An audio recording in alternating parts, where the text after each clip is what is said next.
할렐루야. 하나님께서 오늘도 우리에게 귀한 하루를 허락하셨습니다. 12월 24일 금요일 성탄 이브, 이 땅에 오신 아기 예수님의 그 은혜를 생각하며 우리 감사하며 찬송가 105장 오랫동안 기다리던 우리 찬송함으로 오늘 하루를 또 하나님께 드리도록 하겠습니다.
하나님 은혜 감사합니다. 찬송가 가사처럼 오랫동안 메시아를 기다리던 백성들이 있었는데 우리에게는 이미 예수님께서 우리를 위해 이 땅에 와주셨고 또 우리와 함께 살아가며 우리에게 능력 주시는 하나님이셔서 너무나 감사합니다. 그 능력을 붙잡고 그 특권을 붙잡고 그 은혜 가운데 더 힘있게 살아가는 하나님의 백성이 되기 원합니다. 오늘 귀한 성탄 이브 또 주시는 말씀을 통해 하나님의 그 능력을 붙잡고 우리의 삶 가운데 더 감사하며 승리하는 복된 삶 될 수 있도록 그 은혜로 기쁨으로 2021년도 잘 마무리하고 하나님께서 우리에게 주신 또 다른 소망의 새해를 맞이할 수 있는 그런 능력과 지혜를 더하여 주시옵소서. 모든 은혜 감사드리며 우리 주 예수 그리스도 이름으로 기도드렸습니다. 아멘. 오늘 우리에게 주신 말씀 함께 같이 보도록 하겠습니다. 이사야서 11장 1절부터 우리 9절 말씀 함께 같이 보도록 하겠습니다. 이새의 줄기에서 한 싹이 나며 그 뿌리에서 한 가지가 나서 결실할 것이요 그 위에 여호와의 영 곧 지혜와 총명의 영이요 모략과 재능의 영이요 지식과 여호와를 경외하는 영이 강림하시리니 그가 여호와를 경외함으로 즐거움을 삼을 것이며 그의 눈에 보이는 대로 심판하지 아니하며 그의 귀에 들리는 대로 판단하지 아니하며 공의로 가난한 자를 심판하며 정직으로 세상의 겸손한 자를 판단할 것이며 그의 입에 막대기로 세상을 치며 그의 입술의 기운으로 악인을 죽일 것이며 공의로 그의 허리띠를 삼으며 성실로 그의 몸의 띠를 삼으리라. 그때 이리가 어린 양과 함께 살며 표범이 어린 염소와 함께 누우며 송아지와 어린 사자와 살찐 짐승이 함께 있어 어린아이에게 끌리며 암소와 곰이 함께 먹으며 그것들의 새끼가 함께 엎드리며 사자가 소처럼 풀을 먹을 것이며 젖먹는 아이가 독사의 구멍에서 장난하며 젖된 어린아이가 독사의 굴에 손을 넣을 것이라.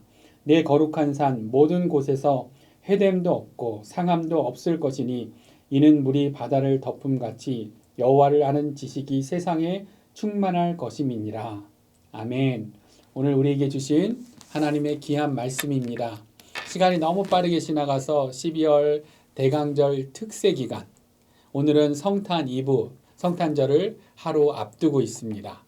작년에도 이 땡스기빙 지나고 성탄절 지나고 송구영신 지나고 새해를 맞이해서 2021년도 올해가 되었는데 올해도 이렇게 금방 지나가면서 2022년도 새해를 맞이하게 됩니다. 그런데 모든 것이 이렇게 빠르게 또 계속 반복되니까 우리가 둔감해집니다. 크리스마스도 매년 돌아오는 것. 성탄의 이야기도 야동부 어린 시절부터 들어온 똑같은 이야기들. 그래서 성경 구절들도 반복되는 성탄마다 반복되는 본문들. 그래서인지 우리의 마음이 무감각해질 수 있습니다. 그런데 우리 하나님께서 원치 않으시는 우리의 연약함 가운데는 무정함이라는 죄성이 있습니다. 로마서와 디모데후서 이런 곳에 언급되는 하나님의 백성들이 피해야 할 여러 죄악의 목록들 중에 바로 이 무정함이 나옵니다. 그래서 우리가 보통 죄라고 하면 미워하고 시기하고 거짓말하고 적극적으로 뭔가 악을 행하는 것, 이런 것만 죄로 생각하는데, 하나님께서 싫어하시는 우리의 죄악된 상태 중에는 무자비한 것과는 또 구별되는 또 다른 죄악의 모습, 무정함, 바로 무정함이라는 것이 있습니다. 이 무정함이라는 것은 원어로는 아스트로스, 영어로는 하틀리스, 마음이 완전히 차갑게 메마른 그러한 상태를 말합니다. 왜 죄악의 목록 중에 이런 무정함이라는 것이 있는가? 그런 죄악을, 무정함이라는 죄악을 이야기할까? 이것을 생각해 보면 예전에 예수님을 뜨겁게 만났다고 할지라도, 또 신앙생활을 오래 했을지라도, 또 사역을 아주 열심히 한다고 할지라도 이 무정함은 하나님의 백성들이 빠지기 쉬운 함정과도 같다는 것입니다. 그래서 우리가 사람들과의 관계에 있어서도 그렇지만 무엇보다는 우리가 하나님에 대해서, 하나님의 일에 대해서는 더더욱 무정해서는 안 되는 것입니다. 특별히 오늘 성탄 이브로 다가온 성탄절에 대해서도, 이 성탄의 의미를 지식적으로는 너무 잘한다고 해도, 또 성탄절로 분주하게 보내고 있다고 할지라도 감격이 없고 감사도 없고 어느 순간부터 무정한 상태가 되지는 않았는지 우리의 마음을 잘 살펴야 합니다. 그러면 어떻게 이 무정함으로부터, 이 하틀리스로부터 다시 뜨거운 마음을 회복하고 하나님이 예비하신 은혜를 누릴 수 있는가? 바로 그것은 완전한 우리의 인간의 모델로 되신 예수님을 통해서, 완전한 또한 하나님 되신 예수님의 능력을 통해 우리가 그렇게 할 수 있습니다. 오늘 아기 예수 오시기 700년 전 이사야서 말씀은 우리의 모델 되신 메시아에 대해 3절 말씀에 이렇게 증거합니다. 3절 말씀을 다시금 보면 그가 여호와를 경외함으로 즐거움을 삼을 것이며, 그 뒤에 내용 있지만 요 여호와를 경외함으로 즐거움을 삼는다라는 이 내용, 우리의 모델 되신 메시아 예수님 어떤 분이시라는 겁니까? 예수님은 여호와를 경외함으로 즐거움을 삼는다고 합니다. 이 경외함으로 즐거움을 삼는다, 이 즐거움을 삼는다는 이 원어의 뜻은, 히브리어 원어의 뜻은 코로 호흡하다라는 뜻입니다. 여호와 경외를 코로 호흡하며 느낀다. 이것은 단순히 냄새를 맡는다는 것이 아니죠. 이것은 좋은 향기를 만끽하면서 즐거워하는 그러한 것을 이야기하는 것입니다. 바로 메시아, 우리 예수님은 그의 삶이 어떤 무정함, 마음이 없는 하틀리스 같은 그런 것과는 완전히 반대되는 그런 상태. 하나님에 대해서 향기로운 이 꽃향기를 숨쉬듯이, 마치 우리가 이 커피 향기를 즐기면서 커피 타임을 하듯이 여호와께 대한 경외로 참된 만족과 즐거움을 삼으실 자라고 이사야 선지자는 예언하는 것입니다. 그런데 이사야 이 700년 뒤에 이뤄진 이 예언, 메시아의 메시아 예수님의 공생애를 생각하면 우리 예수님께서는 정말로 그렇게 사셨습니다. 늘 하늘 아버지와 동행하며 가장 바쁜 시간 중에도 무리를 떠나 한적한 곳에서 하나님의 향기로 숨쉬듯이 아버지와 교제하시는 그 친밀한 그러한 모델이 되어주신 것을 우리가 기억합니다. 그리고 우리에게도 아버지에게 그렇게 나아갈 수 있는 특권과 능력을 주셨습니다. 그래서 나는 원래부터 이 성향이 필러가 아니고 띵커여가지고 좀 무정하다, 공감 능력이 떨어진다, 그래서 향기를 맡듯이 호흡하고 그런 거 못한다. 아니요. 우리가 성령 충만하면 띵커도 따뜻할 수 있습니다. 성령님께서 공감할 수 있는 그런 마음과 그러한 능력을 부어주십니다. 더욱이 오늘 말씀을 보면 우리에게 오신 아기 예수로 인해 우리가 지금도 누리고 있어야 하고 다가오는 2022년도 우리가 승리할 수 있는, 우리에게 주어진 선물이라 할 수 있는 그러한 특권에 대해 이야기합니다. 이사야 선지자는 여호와의 영이 메시아에게 강림하여 다음과 같은 능력을 주실 것이라 예언합니다. 2절 말씀을 우리 다 같이 함께 읽도록 하겠습니다. 그의 위에 여호와의 영 곧 지혜와 총명의 영이요 모략과 재능의 영이요 지식과 여호와를 경외하는 영이 강림하시리니. 아멘. 이것이 우리에게 오신 메시아 아기 예수로 인해 우리가 누리고 있어야 하는 능력, 우리가 감사해야 될 선물, 다가오는 새해에도 더욱 누려야 할 특권인 것입니다. 우리에게 오신 예수님은 어떤 분이시라고 했습니까? 첫 번째로는 예수님은 지혜와 총명의 능력이십니다. 그래서 이 지혜, 영어 성경으로는 wisdom으로 이렇게 되어 있는데 원어로는 호크마입니다. 이 호크마라는 뜻은 하나님으로부터 오는 지혜, 분별할 수 있는 그러한 능력을 이야기합니다. 그 총명은 영어로는 understanding이라고 번역했죠. 원어는 히브리어 원어는 비나라는 단어. 그래서 어떤 상황을 그 문제의 내면을 이해할 수 있는 통찰력을 말합니다. 이사야 선지자는 이 오실 메시아 아기 예수님은 지혜와 총명의 하나님이시라고 합니다. 그러니까 인간의 모든 상황 정도가 아니라 보이지 않는 영적인 영계의 그 모든 상황도 다 분별하시는 하나님.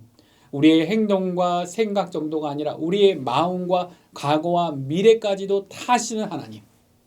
그래서 이 복음서를 보면 우리 예수님 가끔 엉뚱한 이야기도 잘 말씀하지 않습니까? 우물가 여인에게 갑자기 내 남편을 데리고 와라 그러기도 하시고, 나다니엘에게 내가 무화과 나무 아래 있었던 것을 보았다. 무화과 나무 아래서 뭘 했는지 모르지만 그러니까 모든 문제들을 다 꿰뚫고 계시고, 그리고 인생의 해결사 되시는 하나님, 그분이 우리에게 오신 예수님이신 것입니다. 두 번째로 예수님은 모략과 재능의 능력이시라고 합니다. 모략과 재능, 영어로는 counsel, 그리고 또 재능은 파워. 이 킹 제임스 버전은 이 재능을 might로 이렇게 번역을 했는데, 히브리어로 보면 이 모략은 예차, 재능은 게브라라는 그런 히브리어 단어를 써가지고 이 용어들은 주로 군대 용어로 사용합니다.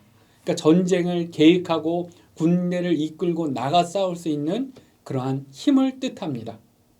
그런데 우리에게 오신 아기 예수는 모든 적들의 공격 가운데, 또 우리에게 주어진 사명, 우리가 수행해야 하는 작전 가운데 승리할 수 있는 모략과 재능을 가지신 분이시라고 이사야 선지자가 예언하는 것입니다.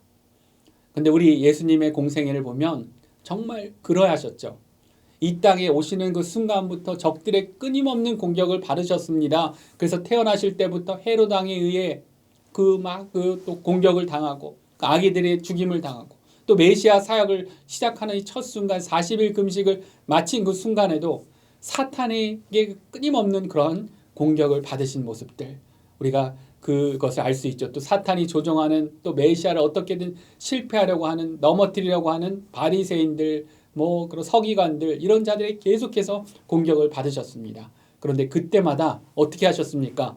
모략과 재능으로 하나님의 사명을 감당하며 승리하신 예수님의 모습.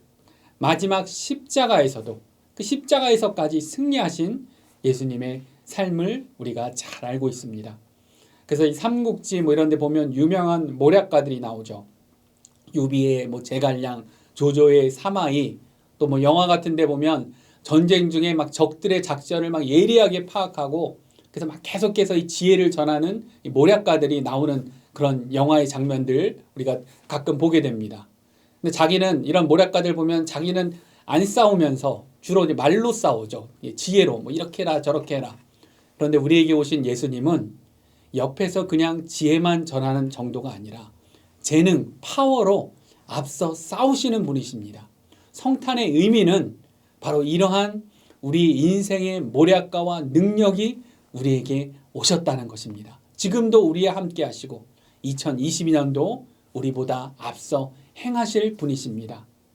세 번째로, 마지막으로 또 우리 예수님이 어떤 분이신가, 이사야 선지자가 예언하고 있는 메시아 예수님에 대한 내용은 예수님은 지식과 여호와를 경외하는 능력이라고 합니다. 이 지식은 하나님의 뜻에 대한 깊은 이해를 말합니다. 경외함은 하나님께 절대적인 그런 복종을 의미합니다. 오늘 본문 마지막 구절 보면은 이사야가 메시아가 완성할 나라에 대해서 이러한 예언을 합니다. 9절 말씀 읽어드리면 내 거룩한 산 모든 곳에서 해됨도 없고 상함도 없을 것이니 이는 물이 바다를 덮음같이 여호와를 아는 지식이 세상에 충만할 것임이니라. 그래서 거룩한 산 모든 곳에서 해됨도 없고 상함도 없는 세상. 근데 그 앞구절에 나오는 6절부터 그 내용들을 쭉 보면 그때 이리가 어린 양과 함께 살고 표범이 어린 염소와 함께 눕고 송아지와 어린 사자가 살찐 짐승이 함께 있어 어린 아기에게 끌리며 암소와 곰이 함께 먹고 새끼들이 함께 엎드리며 사자가 소처럼 풀을 먹고 젖 먹는 아기가 이 독사의 구멍에 장난하고 젖된 어린아이가 독사의 굴에 손을 넣을 것이라. 이런 이야기들. 아직 우리에게도 이뤄지지 않은 이런 세상이 올 것이라고 예언을 하는데 그 전제 조건이 무엇입니까? 여호와를 아는 지식, 곧 여호와를 참으로 경외하고 온 마음으로 그를 기뻐하며 기꺼이 하나님 앞에 복종하는 지식이 물이 바다 덮음같이 온 땅에 온누리에 퍼져야 하는 것입니다. 그런데 누가 그 일을 행하십니까? 예수님으로 인해 우리가 하는 것입니다. 여호와를 알리는 것, 이것도 우리가 누리는 축복인 것이죠. 우리는 이 비밀을 알고 있는 자들입니다. 이 세상이 어떻게 창조되었는지, 우리가 어떻게 이렇게 호흡하며 세상에 열린 존재로서 존재할 수 있는지, 우리가 어떻게 구원받을 수 있는지, 이 세상과 우주의 마지막이 어떻게 되는지, 이것은 메시아 아기 예수로 인해 그 예수님께서 경외함으로 순종으로 우리에게 열어주신 비밀인 것입니다. 우리에게 여전히 해결되지 않은 그러한 문제들이 있습니다. 그 문제만 생각하면 막 스트레스가 몰려올 수 있습니다. 마음이 불편해질 수 있습니다. 너무나 빠르게 지나가는 시간 속에서 어떻게 살아야 하는가, 이 땅에서 마지막을 어떻게 준비해야 하는가, 우리가 그렇게 고민할 수 있습니다. 재정이 어려우면 어려운 대로, 또 돈이 많아도 제대로 못 누리고 있는 그런 삶일 수 있습니다. 바쁘면 이 바쁨이라는 것에 붙잡혀서, 또 반대로 나는 삶에 시간도 많고 건강하다 할지라도 하나님이 우리에게 주신 인생의 축복들을 제대로 못 누리고 있는 그러한 삶일 수 있습니다. 2022년도 어떤 일이 나에게 다가올지 우리가 두려울 수 있습니다. 그래서 그렇기 때문에 성탄이 기쁜 소식입니다. 우리에게 오신 아기 예수는 어떤 상황과 문제도 통찰하시고 해결하시는 지혜와 총명의 하나님이십니다. 우리를 계속해서 공격하고 넘어뜨리려고 하는 인생의 위협 가운데 우리 예수님께서는 모략과 재능으로 친히 앞서 싸우시는 하나님이십니다. 우리의 짧은 인생, 더 값진 인생이 되게 하시도록, 더 진정한 행복을 누릴 수 있도록 해주시기 위해서 우리가 아메리칸 드림을 넘어서 하나님 나라의 비전을 주시는 하나님에 대한 지식과 순종의 본이 되어주신 예수님이 바로 우리와 함께 하시는 그러한 분이십니다. 이 일을 위해 아기 예수님께서 우리에게 오셨습니다. 우리는 이 능력으로 살아가는 자들이고 2022년도도 그렇게 승리할 것입니다. 그렇게 성탄의 기쁨과 특권을 누리시는 저와 여러분들 되시기를 우리 주 예수님의 이름으로 축원합니다. 함께 같이 기도하도록 하겠습니다. 좋으신 은혜 하나님 감사합니다. 우리 성탄 2부 예수님께서 우리를 위해 이 땅에 오신 그 의미를 생각하며 이사야서 말씀에 예언된 우리 예수님에 관한 그러한 내용들, 그 진리들을 다시금 붙듭니다. 지혜와 총명의 하나님, 모략과 재능의 하나님, 지식과 여호와를 경외하며 우리에게 순종의 본을 보여주신 그 하나님, 바로 우리 주 예수님을 붙들고 그 능력과 더불어 살아가는 그러한 하나님의 백성이 되기 원합니다. 그러한 기쁨으로 2021년도 잘 마무리하게 하시고 다가오는 소망의 그런 능력으로 더욱더 힘있게 나아가는 하나님의 백성 되게 하여 주시옵소서. 아기 예수 이 땅에 오심에 감사드립니다. 그 은혜로 하나님이 주신 사명으로 영광 돌리는 복된 삶 되게 하여 주시옵소서. 모르네 감사드리며 우리 주 예수 그리스도 이름으로 기도드렸습니다. 아멘. 우리 계속해서 기도하며 또 감사와 기쁨으로 성탄을 맞이하시는 그런 하루 되기를 원합니다. 축복합니다.